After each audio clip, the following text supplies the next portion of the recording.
வணக்கம். சற்று முன் பார்த்த இந்த வீடியோ காட்சி தாஜ்மஹல் மீது தீவிரவாதிகளுடைய ஒரு தாக்குதல். பயப்படாதீர்கள், இது உண்மையான காட்சி கிடையாது. நெட்ஃப்ளிக்ஸில் வெளிவந்த லீலா என்கிற ஒரு வெப் சீரீஸ். அதில் இந்தியாவுடைய எதிர்காலத்தை பற்றின ஒரு கற்பனை கதையை வெளிவிட்டிருந்தார்கள். இந்த படத்தில் நீங்கள் பார்த்தீர்கள்னா ஒரு சுப்ரீம் லீடர். இந்த சுப்ரீம் லீடர் மக்களுடைய அதிகாரம், இந்த நாட்டில் நடக்கக்கூடிய பல்வேறு விஷயங்களை, அதற்கான கட்டுப்பாடு அனைத்துமே இந்த சுப்ரீம் லீடர் கையில் இருந்தது. இன்னைக்கு இந்த லீலா என்கிற வெப் சீரிஸுடைய 2வது பக்கமும் வெளிவரவில்லை. ஏன்னா மக்கள் எதிர்த்தார்கள், மக்கள் கேள்வி கேட்டார்கள், எப்படி இந்தியாவை பற்றின இப்படியான ஒரு கற்பனையை நீங்கள் வெளிவிடலாம் என்று. ஆனால் அடுத்த 10 வருடமோ 20 வருடமோ 30 வருடமோ நீங்கள் சற்று முன் பார்த்த இந்த தீவிரவாத தாக்குதல், இது போன்ற சம்பவம் இந்தியாவில் தாஜ்மஹல் மீதும் நடக்கலாம். எப்படி என்று நீங்கள் பார்க்கணும், புரிந்து கொள்ள வேண்டும். இந்த அரசாங்கத்தை பார்த்து கேள்விகள் கேட்கப்படக்கூடாதோ அதற்காக அரசாங்கம் மக்களை திசை திருப்பக்கூடிய வேலையை பார்த்து வருகிறது. அன்எம்ப்ளாய்மெண்ட்டை பற்றி, விலைவாசியை பற்றி, வெளிநாட்டு பங்குச்சந்தையிலிருந்து வரக்கூடிய இன்வெஸ்ட்மெண்ட்களை பற்றி, அல்ல அரசாங்கத்துடைய ஃபெயிலியர்ஸ்களை பற்றி யாருமே கேள்வி கேட்கக்கூடாது என்கிற இந்த விஷயத்தை வைத்து ஒவ்வொரு நாளும் அரசாங்கம் உங்களை திசை திருப்பக்கூடிய வேலையை தான் பார்த்து வருகிறது. அதற்காக அவர்கள் பயன்படுத்தக்கூடிய விஷயம் ஜாதி, மதம். இப்போ அவுரங்கசீப் 300 ஆண்டுகளுக்கு முன்பு ஒரு மகாராஜா இறந்து போனார். அவர் ஒரு இஸ்லாமியர் என்கிற காரணத்தை காட்டி நாக்பூரில் ஒரு மிகப்பெரிய கலவரம் வெடித்தது. 300 ஆண்டுகளுக்கு முன்பு நபர் இறந்ததை, அவருடைய சமாதியை தோண்டி அகற்ற வேண்டும் என்கிற இந்த பிரச்சாரம் தேவையா? ஒட்டுமொத்த உலகத்தின் நிலையை பாருங்கள். சைனாவை எடுத்துக்கொள்ளுங்கள், அமெரிக்காவை எடுத்துக்கொள்ளுங்கள், அல்ல மற்ற நாடுகளை எடுத்துக்கொள்ளுங்கள். டெவலப்ட் அல்ல டெவலப்பிங் நேஷன்ஸ்களில் ஒரு நாட்டை காட்டுங்கள். இது மாதிரி 300 ஆண்டுகளுக்கு முன்பு மறைந்த நபருடைய சமாதியை அகற்ற வேண்டும் என்கிற ஒரு கலவரம் வெடிக்கிறதா என்று உங்களுக்கு தெரிஞ்சால் தயவு செய்து கீழே கமெண்ட் பாக்ஸில் அதை பற்றி எழுதுங்கள்.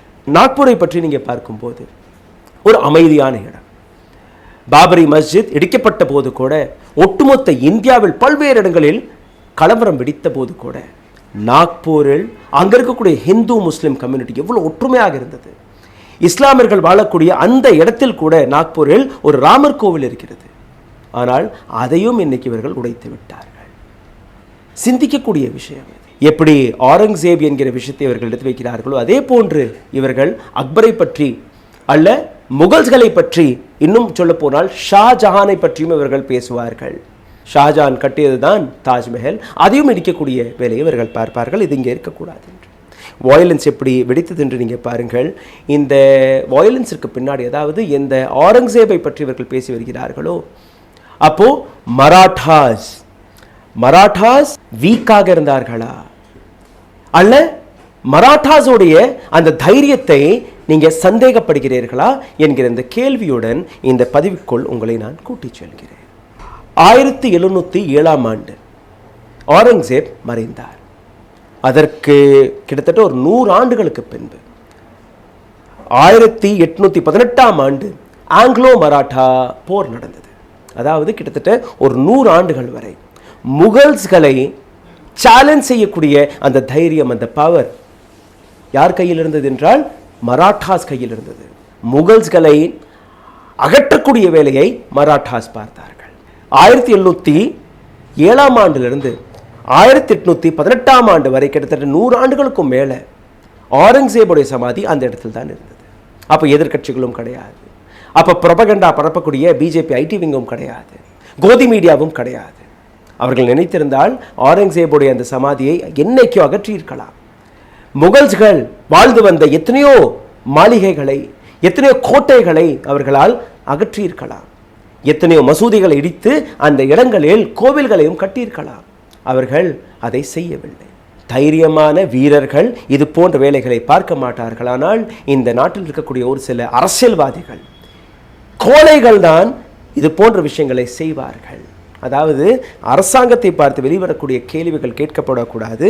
அதனால் நாக்பூரில் நடந்த கலவரமாக இருக்கட்டும், அல்ல பாபரி மஸ்ஜித் போன்ற சம்பவங்களாக இருக்கட்டும், விஸ்வ ஹிந்து பரிஷத், பஜ்ரங் தள் ஆரங்கசேபுடைய இந்த சமாதியை அகற்ற வேண்டும் என்கிற ஒரு நோக்கத்துடன் பல்வேறு இடங்களில் நாக்பூரில் ஒரு போராட்டத்தை தொடங்கினார்கள்.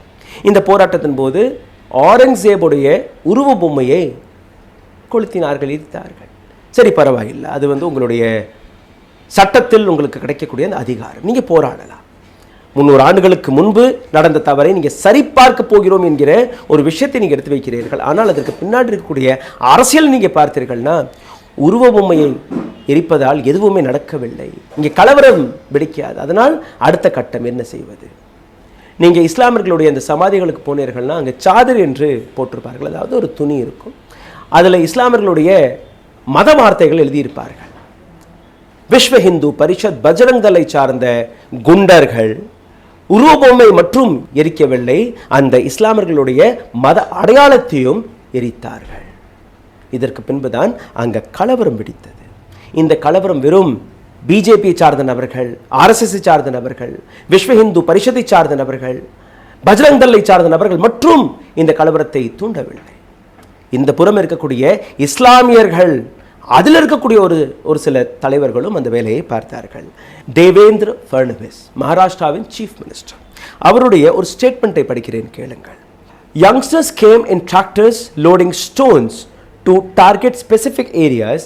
அ சிஸ்டமேட்டிக் டார்கெட் ஹேப்பன்ட். இளைஞர்கள் டிராக்டர்ஸ்களில் கற்களை எடுத்துக்கொண்டு, கம்பு கட்டை இதெல்லாம் எடுத்துக்கொண்டு ஒரு சில ஸ்பெசிஃபிக்கான ஏரியாக்களில் டார்கெட் செய்வதற்காக முன் வந்தார்கள். Petrol bomb trolley filled with stones. ஃபட்னவிஸோடைய இந்த ஸ்டேட்மெண்ட், அதே மாநிலத்துடைய சீஃப் மினிஸ்டர் அவர் கொடுத்த ஸ்டேட்மெண்ட்டை நீங்கள் பார்த்தீர்கள்னா, சமாதியை அகற்றிவிட வேண்டும், இது இருக்கக்கூடாது, தேவையில்லை. அதாவது ஒரு சீஃப் மினிஸ்டர் வரலாற்றில் இருக்கக்கூடிய ஒரு சமாதியை அகற்றுவதற்கான ஒரு முத்திரையை கொடுக்கிறார், ஒரு பெர்மிஷனை கொடுக்கிறார். இன்னைக்கு சைனாவை பாருங்கள், டீப் சீக்லேருந்து அட்வான்ஸ்ட் வெப்பன்ஸ்களிலிருந்து அவர்களுடைய ரிசர்ச் எங்கே போனது, அவர்களுடைய டெக்னாலஜி எங்கே இருக்கிறது? எந்த சைனாவை லோக்கல் லோக்கல் லோக்கல் என்று நீங்கள் அலைக்கழித்தீர்களோ, அதே சைனா இன்னைக்கு அமெரிக்காவை விட டெக்னாலஜி, சயின்ஸ், ஸ்பேஸ், ரிசர்ச் அனைத்திலுமே ஒரு படி மேலே போய் நிற்கிறது. எந்த விதமான டெவலப் நேஷனை நீங்கள் எடுத்து காட்டுகிறீர்கள்? சாவா என்ற ஒரு படம் வெளிவந்ததா, ஒரு நடிகர், எப்படி காஷ்மீர் ஃபைல்ஸ் வெளிவந்ததோ, எப்படி கேரளா ஸ்டோரி வெளிவந்ததோ, ஒரு ப்ரோபகேண்டாவிற்கான படங்கள்.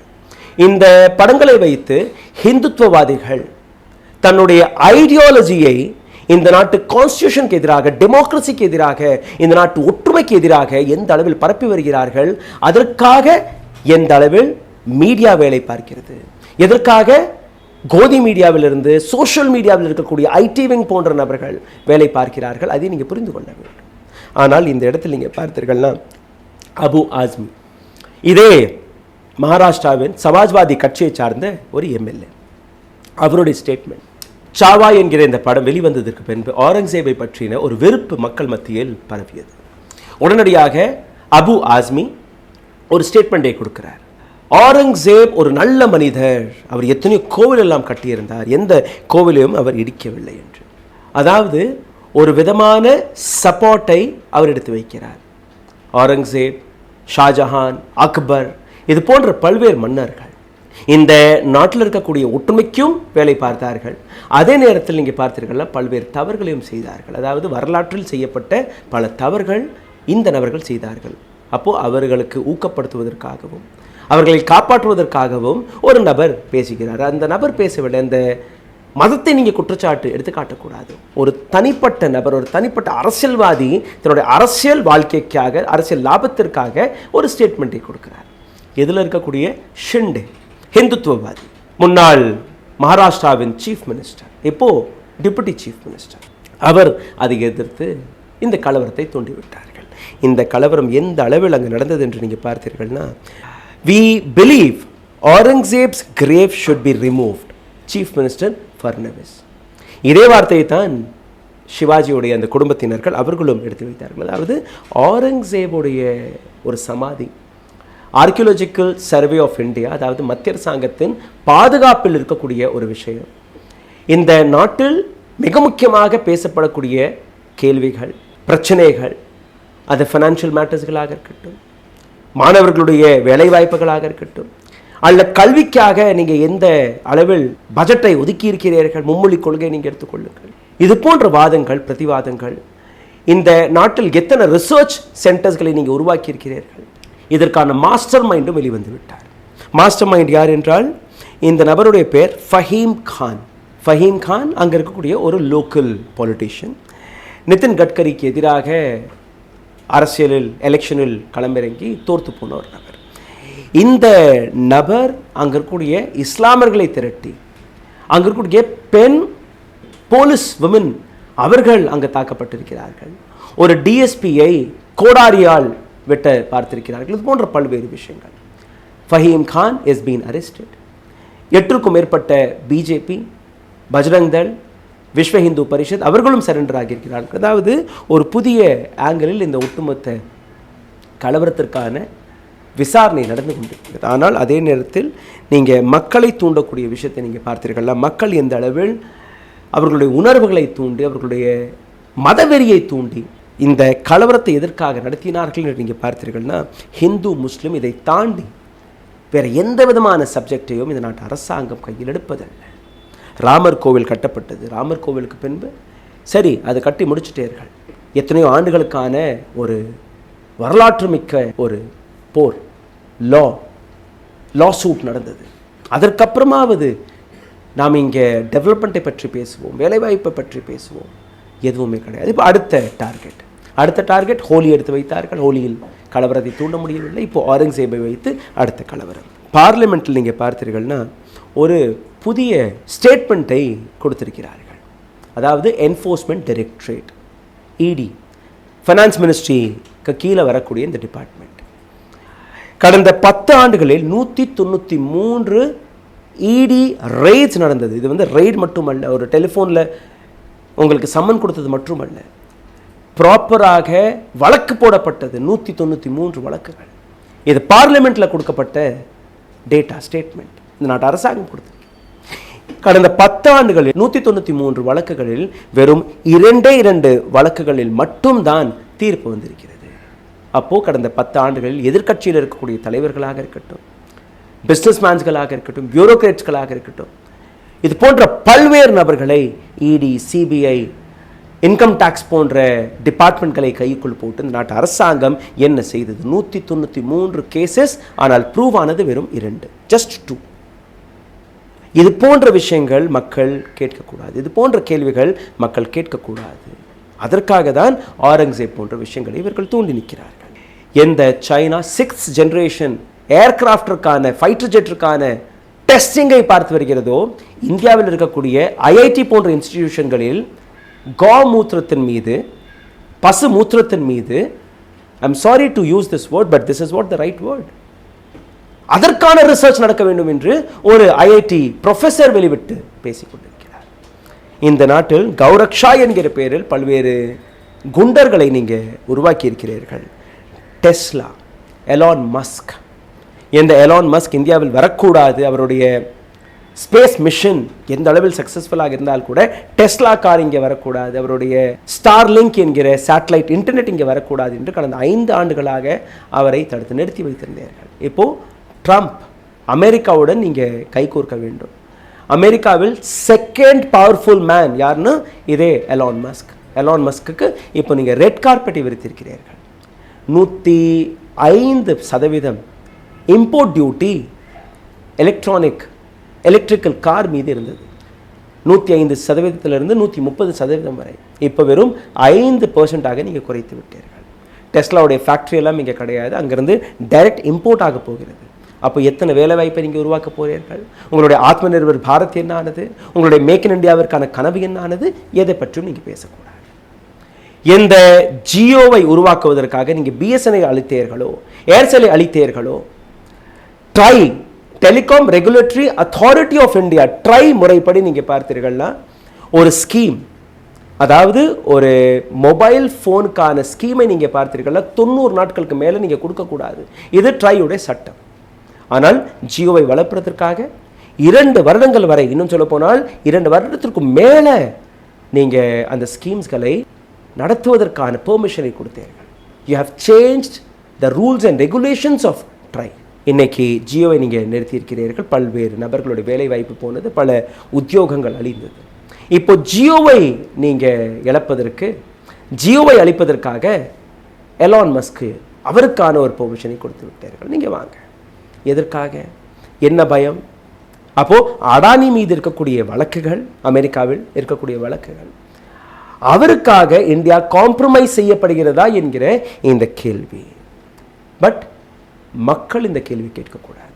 மக்கள் 300 ஆண்டுகளுக்கு முன்பு ஒரு அவுரங்கசீப் என்கிற ஒரு மன்னர் இருந்தாராம், அவருடைய சமாதி நாக்பூரில் இருக்கிறது, அதை அகற்ற வேண்டும் என்கிற ஒரு கலவரம். ஒட்டுமொத்த டெலிவிஷன் சேனல்ஸ்கள் கடந்த 2 நாட்களாக இதைத்தான் எடுத்து காட்டுகிறார்கள். இந்த சிவாஜி மகாராஜை பற்றி இதே பிஜேபி, இதே ஆர்எஸ்எஸ், இதே விஸ்வ இந்து பரிஷத், இதே பஜ்ரங் தள் போன்ற அமைப்புகள் மகாராஷ்டிராவில் 35 அடி உயரத்தில் ஒரு மிகப்பெரிய சிலையை, சிவாஜி மகாராஜுடைய சிலையை நாங்கள் தொடக்கப் போகிறோம் என்று கூறினீர்கள். அதை திறந்தீர்கள். எத்தனையோ 1000 கோடி ரூபாய் இதற்காக செலவுமானது. ஒரே ஒரு காற்று வீசியது. அது எப்படி சின்னாபின்னமானது என்று உங்களுக்கு தெரியும். அப்போ அன்னைக்கு உங்களுடைய தன்மானம், அன்னைக்கு உங்களுடைய அவமானம் நடக்கவில்லையா? அன்னைக்கு சிவாஜி மகாராஜ் அவருடைய மானம் கப்பலேறவில்லையா என்கிற இந்த கேள்வி. இன்னைக்கு எந்த விதமான இன்சல்ட்டை பற்றி நீங்கள் பேசுகிறீர்கள்? ரிலிஜியன் எப்போவுமே இது போன்ற மத கலவரங்களை தூண்டவும் தூண்டாது. மக்களாகிய, அதாவது காமன் மேன் எப்போவுமே இது போன்ற கலவரத்தை விரும்ப மாட்டார்கள். அரசியல்வாதிகள், அரசியல் கட்சிகளால் தூண்டப்பட்ட இது போன்ற விஷயங்கள். இப்போ இன்னொரு சில நபர்கள், விக்கி கௌஷல் இந்த படத்தில் நடித்த நபர், அவர்தான் இதற்கு காரணம் என்று கூறுவார்கள். கிடையாது, அவரும் கிடையாது. He was a smart man. ப்ரொபகண்டாவிற்காக ஒரு படத்தை எடுத்தார். அந்த படத்தில் பணத்தை சம்பாதித்து இப்போ he is advertising for some underwear brand. உள்ளாடைக்காக ஒரு அட்வர்டைஸ்மெண்ட். நெக்ஸ்ட் ப்ராஜெக்ட் அவர் கிடைச்சிருச்சு. He made the money. Then who is responsible? Who is accountable for this issue?